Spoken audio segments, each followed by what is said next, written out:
Very good morning class 10th। आज आपका exam है। कुछ इम्पॉर्टेंट टॉपिक्स मैं आपसे डिस्कस करना चाहती हूँ और आप इस पे एक बार एग्ज़ाम के लिए जाने से पहले नज़र ज़रूर मार लेना। आपका जो चैप्टर वन है उसमें आप रैशनल नंबर जो है एक बार देख लेना। इरेशनल नंबर प्रूव करने के लिए एक बार देख लेना। इसमें आपका क्वेश्चन √2 √3 ये सब प्रूव करने के लिए आ सकता है। जैसे √3 हो गया, √2 हो गया एंड 5+2 √3 हो गया, या फिर 3+2 √5 हो गया। ये क्वेश्चन बड़े इंपॉर्टेंट है। चैप्टर 1 से इस तरह का क्वेश्चन ज़रूर आएगा। और दूसरा तुम्हारा एलसीएम और एचसीएफ से एक क्वेश्चन ज़रूर बनता है। ठीक है, इसको बहुत ध्यान से देख लेना, एक बार रीड आउट ज़रूर कर लेना एग्ज़ाम में जाने से पहले। चैप्टर 2 में आपका ज़ीरोज़ का फॉर्मूला आता है, शून्य का फॉर्मूला आता है। इसमें जो तुम्हारा अल्फ़ा प्लस बीटा और अल्फ़ा मल्टीप्लाई बीटा वाला एक क्वेश्चन बनता है। तो ये दोनों ही क्वेश्चन आप दोनों ही चीज़ें आप अच्छे से एक बार एग्ज़ाम में जाने से पहले देख लेना, रीड आउट ज़रूर कर लेना। एक बार नज़र मार लेंगे तो एग्ज़ाम में याद रहेगा आपको। और आपका जो चैप्टर 3 है उसमें आपका एक्स और वाई की वैल्यू निकालने के लिए आ सकता है। ठीक है, और या फिर ग्राफिकल आपको शो करने के लिए आएगा। तो आप देख लेना, इसको एलिमिनेशन मेथड से कर लेना। वैसे तो लिखा हुआ नहीं आएगा कि आपने सब्स्टिट्यूशन मेथड करना है, प्रतिस्थापन विधि या एलिमिनेशन विलोपन विधि यूज़ करना है। आप किसी भी मेथड से इसको सॉल्व कर लेना। और ग्राफ वाला आएगा तो आपको बनाना ही है ग्राफ। और ग्राफ में एक चीज़ और आ जाती है, ये आपका x = y या फिर इनमें से किसी एक के साथ माइनस लगा होगा। तो आप ये x = y ये होता है और x - y ये वाला होता है। और क्या कहते हैं, अगर आपको ये मूल बिंदु के निर्देशांक यानी ऑरिजिन क्या पूछ ले तो ध्यान से ज़रा यहाँ से 0 0। ठीक है, कुछ बच्चे इस तरह की गलती बहुत ज़्यादा कर लेते हैं जिनका थोड़ा मैथ्स वीक होता है। वो क्या करते हैं कि यहाँ से 1 2 3 कर देते हैं या फिर यहाँ से 1 2 3। याद रखना 0 0 यहाँ पे है तो यहीं से पॉजिटिव 1 2 3 जाएगा इधर से, और यहीं से -1 -2 इस तरीके से बढ़ेगा, और यहीं से +1 +2 इस तरीके से बढ़ेगा, और यहीं से -1 -2 इस तरीके से। आप इस तरीके से सोच लेना, 4 फ्रेंड्स आप यहाँ खड़े हो, एक यहाँ जा रहा है, एक यहाँ जा रहा है, एक यहाँ जा रहा है, एक यहाँ जा रहा है। तो जाहिर सी बात है 1 2 3 4 स्टेप इसके जा रहे हैं। ठीक है, अब रह गया आपका चैप्टर 4। चैप्टर 4 में आपको क्वाड्रेटिक का एक इक्वेशन आएगी जिसमें आप ABC लेकर आपको वैल्यू निकालने के लिए आएगी। जैसे आपको दे रखा है कोई भी AX² + BX और -C या +C जो भी है, आपको ये वैल्यू आ जाएगी। तो आपने क्या करना है, जैसे 4x² आ गया प्लस मान लो 15x आ गया, या फिर यहाँ पे 13 दे रखा है या 17 दे रखा है, ये आपका A होता है, ये आपका B होता है और ये आपका C होता है। आप B² - 4AC वाला फॉर्मूला आप लगा के इसको सॉल्व करेंगे। ठीक है, इसके बाद चैप्टर 5 आपका AP है, समांतर श्रेणी, अरिथमेटिक प्रोग्रेशन। इसमें आपके 2 इक्वेशन दे रखे होंगे और आपको वैल्यू निकालने के लिए आएगा। या फिर आप 2 फॉर्मूले याद रखना, AN और SN का। AN का क्या है, A + n-1 × D, और SN का क्या है, n/2 bracket 2A + n-1 × D, इस तरीके से। ठीक है, इस तरीके से क्वेश्चन आपको आएगा। पहले कोशिश करना ये लगा के सॉल्व करना, n ना गिवन हो या कोई और चीज़ ना गिवन हो, उसके बाद ये लगा के सॉल्व करना। ठीक है, उसके बाद चैप्टर आपका 6 आ जाता है। यहाँ आप BPT की तरफ चले जाना, BPT कर लो। बाकी इसके अलावा कोई और क्वेश्चन आ जाता है आपका, मान लो मैं ये मानती हूँ एक क्वेश्चन ऐसा आ गया ज्योमेट्री में कि आपको बिल्कुल ही नहीं आता, मुझे भी नहीं आता। ठीक है, मैंने कभी नहीं पढ़ा। तो आप क्या करें, उसमें एक तो गिवन लिखना, दे क्या रखा है जो भी आपको फिगर में नज़र आ रहा है, और उसके बाद आप उसमें क्या प्रूव करना है वो लिखना। आप फिगर ज़रूर बनाने की कोशिश करना, फिगर बन जाएगी तो क्या कहते हैं, एटलीस्ट बिल्कुल नहीं आता तो भी आपको कुछ मार्क्स ज़रूर मिलेंगे, 1 2 नंबर ज़रूर मिलेंगे। आप उसको अटैम्प्ट ज़रूर करना, क्वेश्चन को छोड़ के मत आना, बिल्कुल भी नहीं। ठीक है, उसके बाद आपका चैप्टर 7 है। इसमें 2 चीज़ें होती है, एक तो डिस्टेंस फॉर्मूला है, एक आपका सेक्शन फॉर्मूला है, दूरी सूत्र है, और आपका दूसरा है सेक्शन फॉर्मूला। ठीक है, आपका ये दो चीज़ हैं, इसमें क्वेश्चन बनता है। डिस्टेंस फॉर्मूला आपको पता है, x2 माइनस x1 की square plus y2 minus y1 की स्क्वायर। अगर कंफ्यूज हो जाओ अपने दिमाग में ये रखना 21 है ये। ठीक है, section formula X M plus X M. ठीक है, 21 12। ठीक है, और यहाँ पे आपको पता है m1 प्लस m2। ठीक है, ये आपका दो फॉर्मूला है। उसके बाद आपका आता है चैप्टर 8। चैप्टर 8 में ट्रिग्नोमेट्री है। आप अपना थोड़ा सा ये ना ये माइंड में रखना, पाइथागोरस थ्योरम इसमें आती है। ठीक है, chapter 9 application in trigonometry.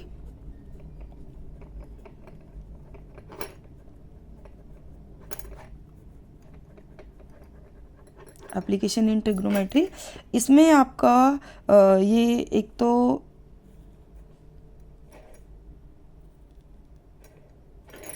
Angle of elevation का क्वेश्चन आएगा और एंगल ऑफ डिप्रेशन भी आ सकता है। इस तरीके से याद रखना, जितना ज़्यादा आप किसी बिल्डिंग के नियर खड़े हैं, जितना ज़्यादा आप उसके पास खड़े हैं, उतना ही एंगल आपका बड़ा होगा। बच्चे क्या कर देते हैं, ये छोटी छोटी मिस्टेक कर देते हैं कि दूर वाला जो एंगल है उसे तो वो बना देंगे 60 डिग्री और जो पास वाला है उसको 30 बना देंगे।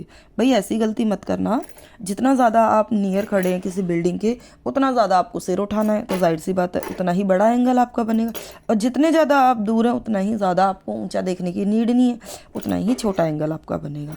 और एक यहाँ मैं सलाह देना चाहूँगी आपको, कभी भी आप ये करते हैं ना, एंगल मान लो ABC है, आपको ये गिवन है, मान लो बेस गिवन है। ठीक है, मान लो ये दे रखा है आपको 80 मीटर और आपको ये निकालना है। तो बच्चा आप ना कोशिश करना, इन ट्राइंगल ABC में आप कोशिश करना जो आपको गिवन है ना उसको आप नीचे रखना, AB/BC। ठीक है, और तब आप यहाँ पे जो भी आपका एंगल है वो लिखना। क्योंकि अगर आप नीचे रखेंगे ना तो आपके लिए एक चीज़ बड़ी आसान हो जाती है कि इसकी जो वैल्यू है 80, मान लो टेंजेंट 60 हमने लिया है, तो ये इधर जाके मल्टीप्लाई करना बड़ा आसान हो जाता है 80√3। अगर आप यहाँ रखते हैं, मतलब आप BC ऊपर रख रहे हैं, AB नीचे रख रहे हैं, तो आपके लिए क्रॉस मल्टीप्लिकेशन की छोटी छोटी गलतियाँ बड़ी हो जाती हैं। तो आप कोशिश करना जो आपको दे रखा है ना वो आप नीचे रखना। ठीक है, इस तरह की कोशिश आप करना कि छोटी छोटी गलतियों को कम करने की कोशिश। ठीक है, आपका चैप्टर 10 है सर्कल। सर्कल में आपका टेंजेंट का, स्पर्श रेखा का क्वेश्चन बनता है, वो भी आप एक बार ध्यान से देख लेना। इसमें ये दोनों हमेशा इक्वल होती हैं। आपको क्वेश्चन आ रहा है, सॉल्व हो रहा है तो ठीक है। कुछ बच्चे बहुत वीक होते हैं जिन्होंने चैप्टर को ढंग से नहीं करा है, वो ये PQ = PR, आप इसे अटैम्प्ट करने की कोशिश करना और फिगर ज़रूर बनाना। इससे क्या होगा, आपको जहाँ ये 3 नंबर का है 1 मार्क या 5 मार्क का है तो 2 मार्क मिलने के पूरे चांसेस होते हैं। ठीक है, अब आपका आ जाता है chapter 11, area related to circle.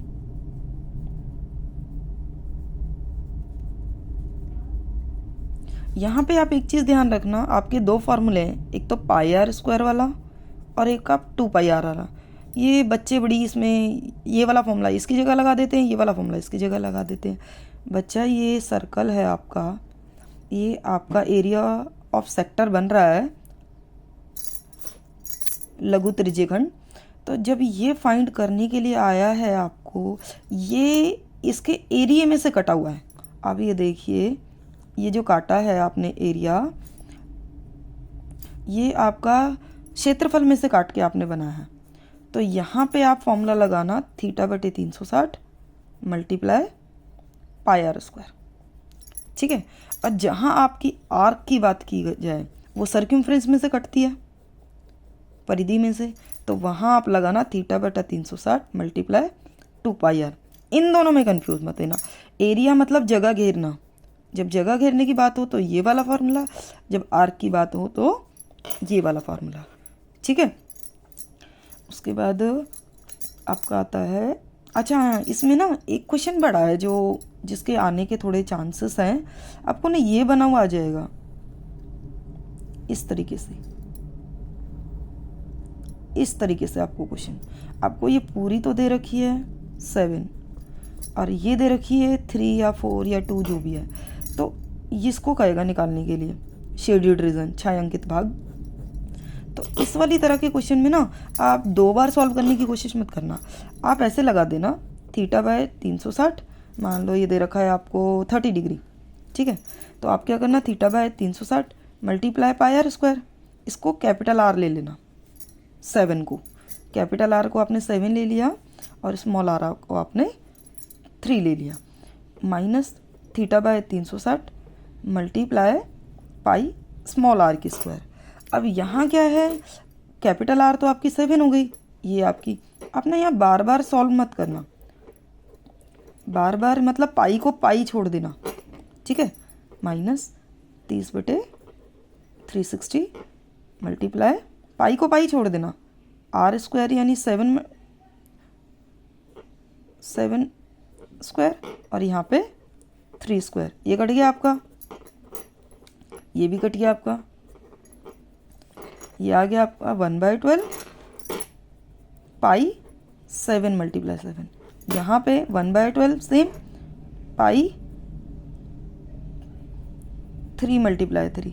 अब यहाँ देखो आप दोनों सेम आ रहे हैं, आपके लिए बहुत आसानी हो जाएगी एक चीज़, आप क्या करना, पाई भी कॉमन है, आपने 1/12 को कॉमन ले लिया, आपने पाई को कॉमन ले लिया, चाहे आप 22/7 लिख लीजिए, अंदर क्या रह गया 7 की स्क्वायर यानी 49, यहाँ रह गया 3 की स्क्वायर 9। देखो बहुत इजी आपके लिए हो जाएगा कैलकुलेशन, आप इसको काट दो, चाहे ये आपका 40, अब बहुत आसान हो जाएगा, लेकिन अब 2 बार करने बैठेंगे तो बहुत मुश्किल हो जाएगा। अच्छा हाँ, अगर MCQ में आ जाता है और पाई में आंसर दे रखा है तो कोशिश करना पाई की जगह पाई ही छोड़ देना और तब इसको कैलकुलेशन, इस क्वेश्चन को थोड़ा देख लेना, एक बार आप सॉल्व करने की कोशिश भी कर लेना। एक इस चैप्टर से क्वेश्चन है, घोड़े वाला एक क्वेश्चन है आपका, हॉर्स वाला। यहाँ पे इस तरीके से आपको बोल रखा है कि एक हॉर्स है जो इतना एरिया में, ग्रास वाला जो क्वेश्चन है कि उसको इतने एरिया में घास खानी है, पहले दे रखा है आर को 5 और बाद में बोल रखा है आर को 15, तो आप इसको कैपिटल आर लेके और इसको 5 लेके, इसको भी आप इसी तरीके से सॉल्व करने की कोशिश करना, पहले 15 के साथ ले लेना फिर 5 के साथ ले लेना, पहले आर 15, 7 की जगह पे 15 और यहाँ पे 5, इसी तरीके से आप कोशिश करना इसको सॉल्व करने की, तो ज़्यादा टाइम भी नहीं लगेगा और हो जाएगा। इसको एक बार थोड़ा सा ना पेपर में जाने से पहले आप ज़रूर देख लेना। उसके आपके बाद आपके पास एरिया वॉल्यूम वाला चैप्टर है, ठीक है, सरफेस एरिया एंड वॉल्यूम वाला। इसमें आपका ना एक क्वेश्चन है वो गुलाब जामुन वाला, वो थोड़ा सा इम्पॉर्टेंट है, ठीक है, वो वाला आप देख लेना एक बार जाने से पहले। और एक क्वेश्चन इसमें ना बार बार थोड़ा सा एक ये वाला क्वेश्चन बनता है कि एक हेमिस्फेयर के ऊपर एक कोन बना हुआ है, इस तरीके से टॉय वाला क्वेश्चन है, ये बड़ा आसान है, अगर बाई चांस पेपर में आ जाता है तो ये क्वेश्चन बहुत आसान है। इसमें ना पूरे की हाइट दे रखी होती है, ठीक है, मान लो इस पूरे की हाइट दे रखी है उन्होंने 15 और अलग से इसकी हाइट को बोल देता है कि निकालिए या दे नहीं रखी, और रेडियस मान लो इसकी दे रखी है, मान लो 5 दे रखी है या 3.5 दे रखी है, मान लो 3.5 दे रखी है, तो बच्चा ध्यान रखना 15 में से इसको माइनस करके आप इसकी हाइट अलग से निकालना, ठीक है, और इस तरीके से निकालना, इस तरीके से, इस तरीके, तो इसकी हाइट आपको पास 11.5 आ जाती है, ठीक है। ये मत सोचना कि हाइट नहीं दे रखी, अब इसका एरिया प्लस इसका एरिया आप ऐड कर देना दोनों को, ठीक है। अब आपका आ जाता है स्टैट्स, ठीक है, स्टैट्स में एक तो मिसिंग फिगर का क्वेश्चन आने के पूरे चांसेस है, missing value of X and Y, ये वाला क्वेश्चन आप ध्यान से देखना। इसमें एक क्वेश्चन है जो बुक में ही आपका गिवन है, जिसकी मीन वैल्यू ऑलरेडी गिवन है 18 और आपकी फ्रीक्वेंसी का टोटल दे रखा है 60, तो जिसमें आप उसका 45 जो है टोटल वैसे है, और प्लस एक्स प्लस वाई जो है वो 60 बन रहा है। वो वाला क्वेश्चन आप ना थोड़ा सा एक बार सॉल्व करके देख लेना।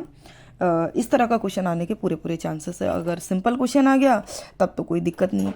इस चीज़ में ना एक चीज़ का बड़ा ध्यान रखना, मान लो तुम्हें मीन निकालने के लिए आ गया, उसमें दे रखा है 15 से 19 और 20 से 24 और 25 से 29, इस तरह का क्वेश्चन आ जाता है। बच्चे क्या करते हैं, डायरेक्ट कर देते हैं। भाई ये गलती मत करना, हमेशा upper limit lower limit same होनी चाहिए। इस सिचुएशन में आप क्या करेंगे, इसको तो हाफ कम कीजिए 14.5 और इसे हाफ बढ़ा दीजिए।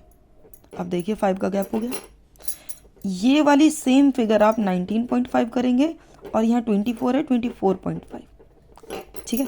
ये वाली सेम फिगर आप यहाँ करेंगे और इसको बढ़ाएंगे आप 29.5। इस तरीके से आप आगे बढ़ेंगे, ठीक है। 29.5 से इस तरीके से 30 से 34, 35 से 39, इस तरह का क्वेश्चन पेपर में आपके आ जाता है। तो आप थोड़ा सा इस चीज़ का ध्यान रखना, ठीक है। अब रह जाता है आपका प्रोबेबिलिटी।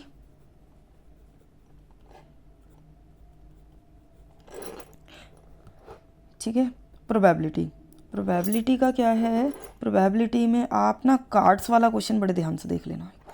कार्ड्स वाला क्वेश्चन ये ज़रूर आता है। आपके टोटल कार्ड्स कितने होते हैं, 52। ताश के पत्ते टोटल 52, जिसमें से 26 ब्लैक एंड 26 रेड, ठीक है। ये क्या होता है, यहाँ पे इस तरीके से बना होता है। ये बनी होती है आपकी क्लब, चिड़ी जिसको हिंदी में कहते हैं। एस 2 3 4 5 6 7 8 9 10, जैक क्वीन किंग, गुलाम बेगम बादशाह। दूसरा आपका क्या बना होता है, ब्लैक कलर में ही स्पेड, इसको कहते हैं हिंदी में हुक्म। सेम एस, इक्का, 2 3 4 5 6 7 8 9 10, same jack queen king, right. ये दोनों होते हैं ब्लैक कलर की। उसके बाद आपका आता है डायमंड, जिसको ईंट कहते हैं। सेम ये भी 2 3 4 5 6 7 8 और जैक क्वीन किंग। उसके बाद आपका आता है हार्ट, पान।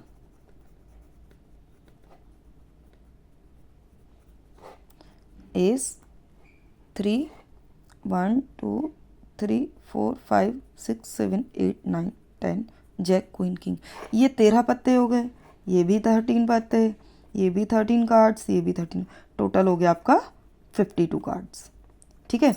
अब एक चीज़ ध्यान रखना, इनमें ना फेस बना होता है इस तरीके से, ठीक है। फेस, इनको बोलते हैं फेस कार्ड्स, यानी तस्वीर वाला पत्ता। और ये आपके होते हैं टोटल फेस कार्ड्स होते हैं। देखो इसमें भी 4, इसमें 3, इसमें भी 3, इसमें भी 3 और इसमें भी 3, कुल मिला के हो गए 3 4 12 ताश के पत्ते होते हैं, जिसमें से ये फेस कार्ड्स होते हैं, तस्वीर वाला पत्ता। टोटल कार्ड्स 52, 26 ब्लैक, 26 रेड, ठीक। जिसमें से 6 पत्ते फेस कार्ड, 6 पत्ते फेस कार्ड, 6 और 6 12 फेस कार्ड, ठीक है। और हर एक पत्ता, एस के भी 4 होते हैं।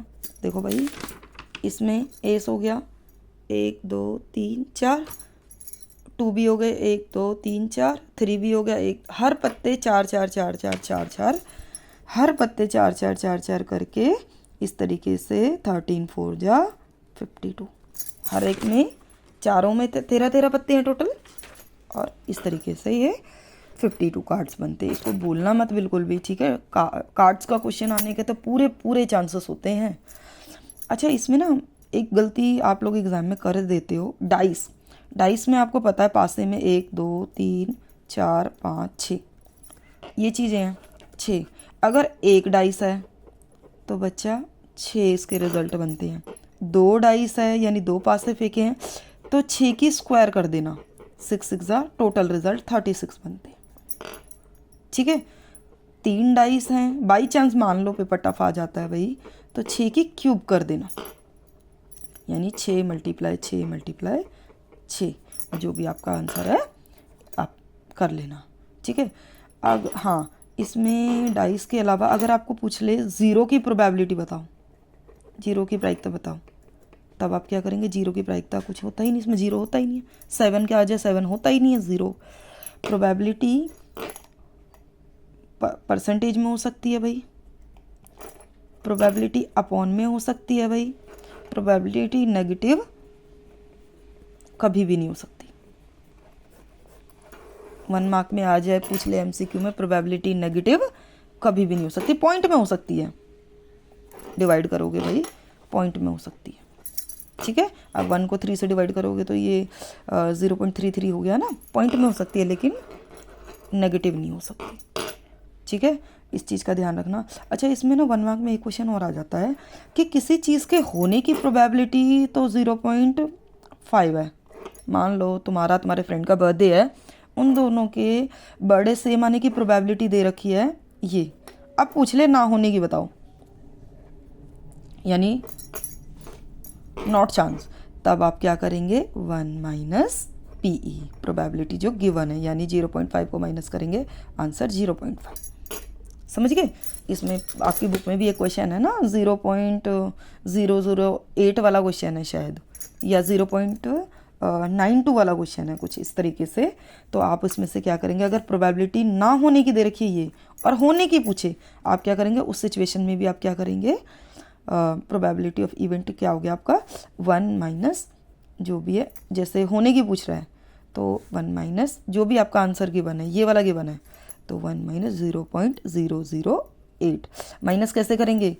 1 को 1 रखो, डेसिमल कितनी बार है? 1 2 3, 1 2 3 0 आपने डेसिमल के नीचे, डेसिमल के नीचे डेसिमल ही लिखना है, दशमलव के नीचे दशमलव। ये क्या आ गया? 0.008 माइनस कर लो, 10 में से 8 गए 2, 9 का 9, ये 9 का 9, 0 बचा। ठीक है, बाकी आपका इस तरीके से आप इस पर नज़र मार लेना एक बार पूरे पे, आप एक बार हर चीज़ को ना पढ़ के ज़रूर देख लेना। और जो क्वेश्चन नहीं आता भाई, कोशिश करना उस क्वेश्चन को अटैम्प्ट ज़रूर करना है, आपने क्वेश्चन छोड़ के नहीं आना। छोड़ के आएंगे तो टीचर मार्क्स कहाँ देगा? टीचर को भी तो कोई बहाना चाहिए ना आपको मार्क्स देने के लिए, तो उसके लिए आपको पेपर अटैम्प्ट करना पड़ेगा। ठीक है, बाकी पेपर बहुत अच्छा जाएगा, अपनी मेहनत को पूरा रखना, पूरे साल पढ़ाई करिए, all the very best, paper बहुत अच्छा जाएगा, बहुत अच्छे से पेपर करना, बिल्कुल भी होपलेस नहीं होना।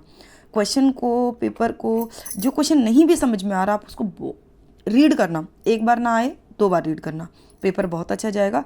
मेरी विशेष आपके साथ है, all the very best, good luck.